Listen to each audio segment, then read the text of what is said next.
Hi viewers, இந்த வீடியோவில் நம்ம திருமூலரின் திருமந்திரத்தை இப்போ பார்ப்போம். இந்த பாட்டில் திருமூலர் நந்தி பகவானை தினமும் கும்பிடணும் அப்படின்னு குறிப்பிட்டிருப்பாரு. இது திருமந்திரத்தில் 86வது பாடல். இந்த பாடலை இப்போ பார்ப்போம். பிறப்பெளி நாதனை பெயர் நந்தி தன்னை சிறப்போடு வானவர் சென்று கைகூப்பி மரப்பிலா நெஞ்சினுள் மந்திர மாலை உரைப்போடு கூடி நின்று ஓதலும் ஆமே.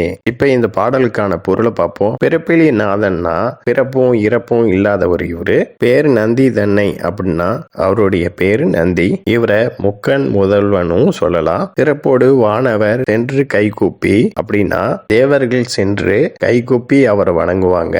மரப்பிலா நெஞ்சு நூல் அப்படின்னா அவர் என்னைக்குமே மறக்காம இருக்கக்கூடிய மனதோடு மந்திர மாலை அப்படின்னா மந்திரங்கள் சொல்லி அவருக்கு மாலையா சூட்டுறது. உரைப்போடு கூடி நின்று ஓதலும் ஆமே. உரைப்போடுன்னா தடுமாறாத மனதோடு மன உறுதியோடு அவர் கூடி நின்று நம்ம வணங்கணும் அப்படிங்கிறது தான் இந்த பாட்டுக்கான பொருள். ஓகே வியூவர்ஸ், நெக்ஸ்ட் வீடியோ பார்ப்போம். இந்த சேனல் சப்ஸ்கிரைப் பண்ணுங்க அண்ட் பெல் பட்டனையும் பிரஸ் பண்ணுங்க. லைக் பண்ணுங்க, ஷேர் பண்ணுங்க. தேங்க்யூ.